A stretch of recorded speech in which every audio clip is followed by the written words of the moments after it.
This is Audio Radio. In the program Spotlight Now, we bring you a discussion on details of economic package announced by Finance Minister.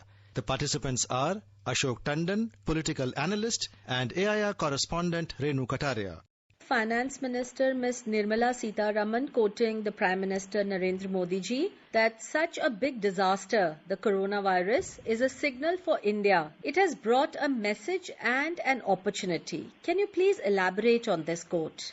Prime Minister's message to the nation, in which he talked of the crisis which is engulfing the entire world, and same time he said that India has the potential to convert this crisis into an opportunity. And in that context, she recalled Prime Minister's broadcast to the nation, in which he talked of wide-ranging reforms in respect of land, liquidity, labor, and laws.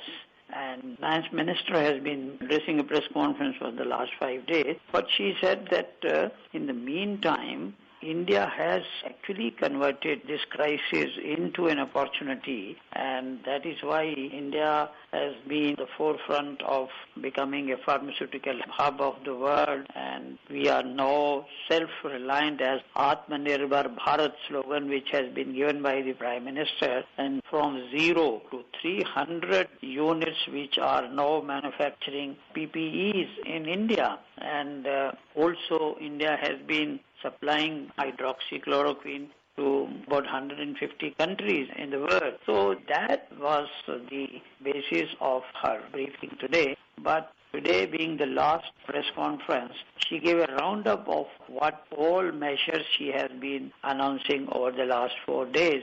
But today's press conference, which was the final tranche, she listed 7 very significant steps.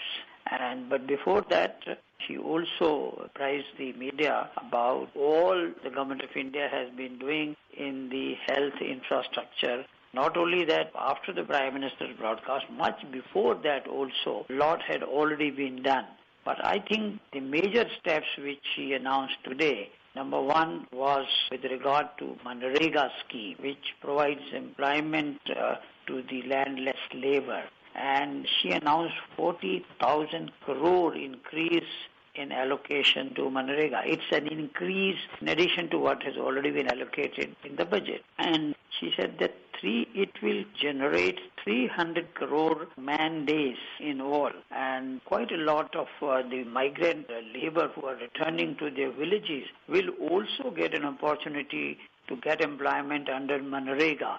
So it's a very major and significant step, especially to create job opportunities for the laborers, returning labor, migrant labor, and also a large number of the landless labor we have in the country. The second step pertained to the health-related issues, both in rural and urban areas.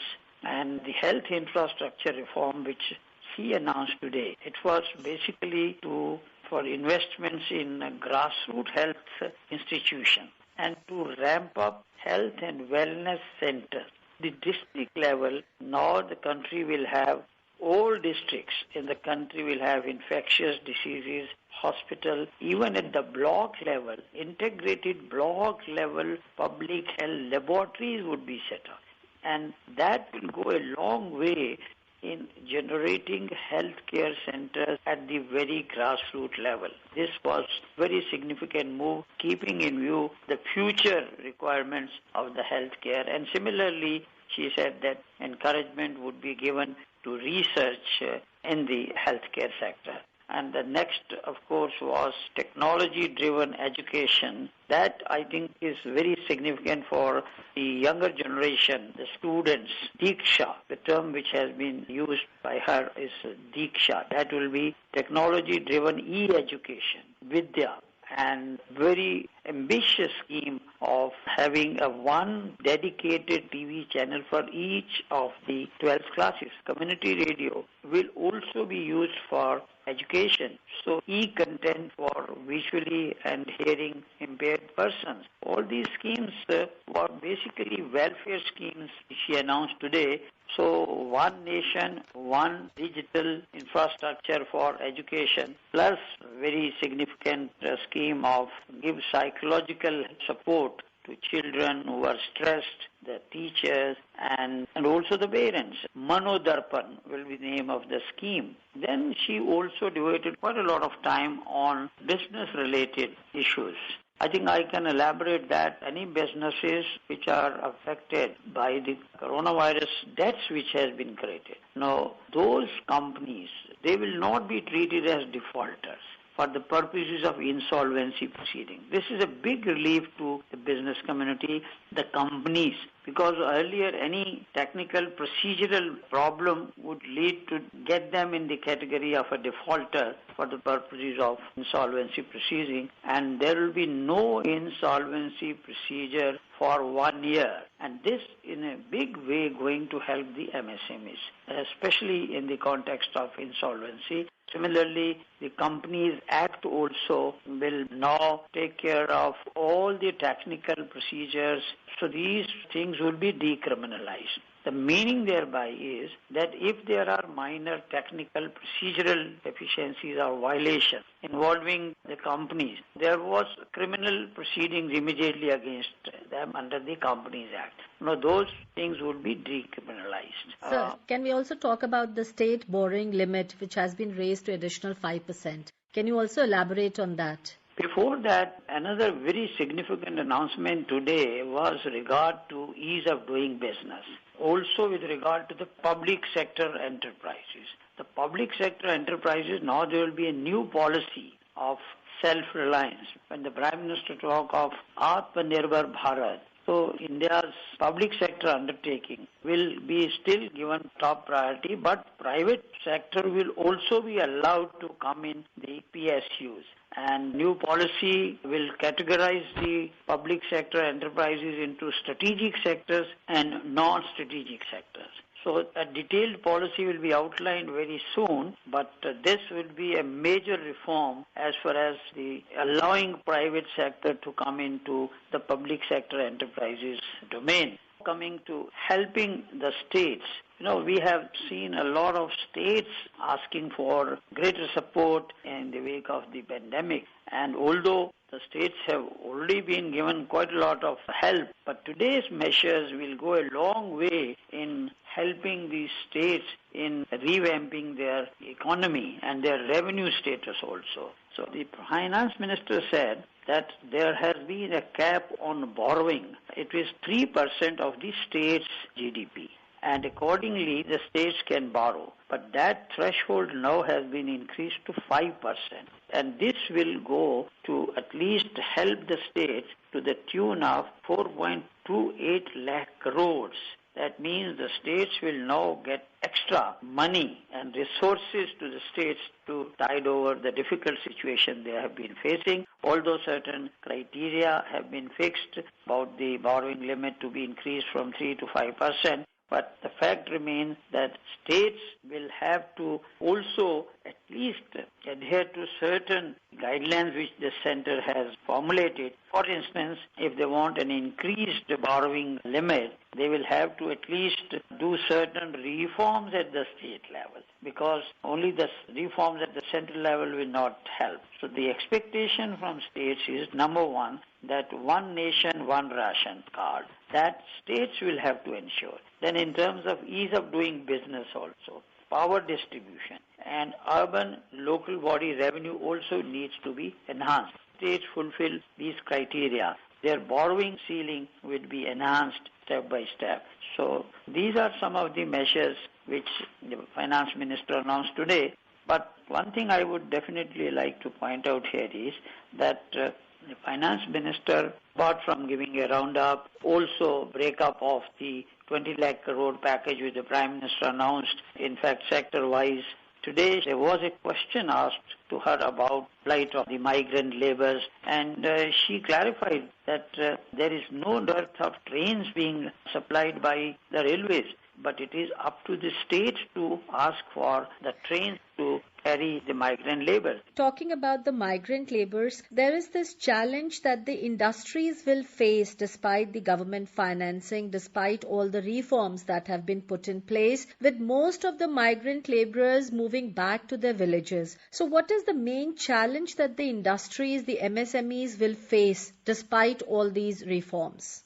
Certainly, the question is about the plight of the migrant labor. Right now, they all want to go back to their villages because they feel that the pandemic is likely to last for a long time and they will be feeling safe in their own villages. So number one, what the government of India has done and the finance minister announced today was that all these migrant laborers, landless labor, they will get employment opportunity under the Manrega scheme. So not that when they return to their villages, they will be unemployed.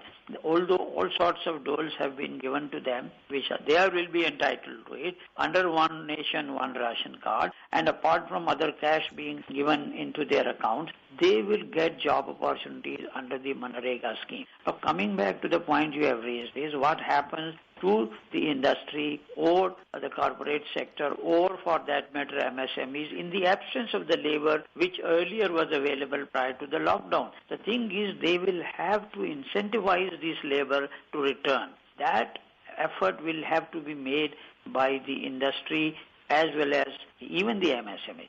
Till then, they will have to manage whatever labor is available to them. But there are reports, particularly from Haryana, that many people who have earlier moving towards their villages are now willing to return to Haryana because a lot of industry has reopened, a lot of sectors have reopened, agro production centers have reopened. So I think there may be problem which some of the industries are facing right now. But eventually, when the lockdown is lifted and the states are in a position to resume all the industrial and commercial activities, there is no reason why there should be a dearth of any labor. In fact, in the very first place, these private industries, commercial centers, they should have ensured that they take care of the labor and labor does not go back to their villages. But unfortunately, that has not happened. And still we see a lot of scenes, people moving to their villages.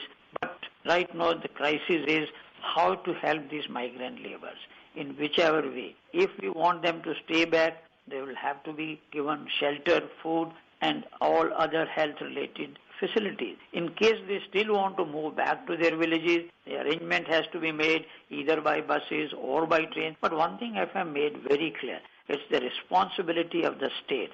If they want the migrant laborers to be safely taken back to their villages, they can requisition any number of trains. But within the states, it is their responsibility to look after them, take care of their health issues, and center will also help in providing jobs. Prime Minister Narendra Modi ji said that we have to think global, but we have to be local. Now, what is the reason that the Indian brands are not able to compete globally? Many of the Indian brands are competing globally, but one thing we'll have to keep in mind is that many brands which we know as foreign brands are being manufactured in India. They are, for all practical purposes, Indian brands. Raw material is Indian, and the employment they are generating is from India. So the only thing may be their names may not be local, but now, since yesterday, if we look at the packages which have been announced, particularly in aviation sector, so a lot of incentives are being given, and today's announcement of reforms in the public sector enterprises in which private sector will be allowed to participate, all these measures are with a view to promoting ease of doing business and also Prime Minister's vision of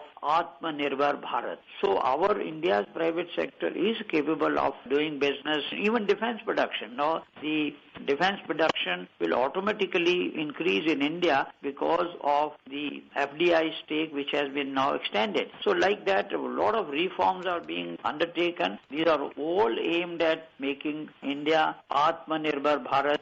Thank you, sir, for joining us today. Thank you.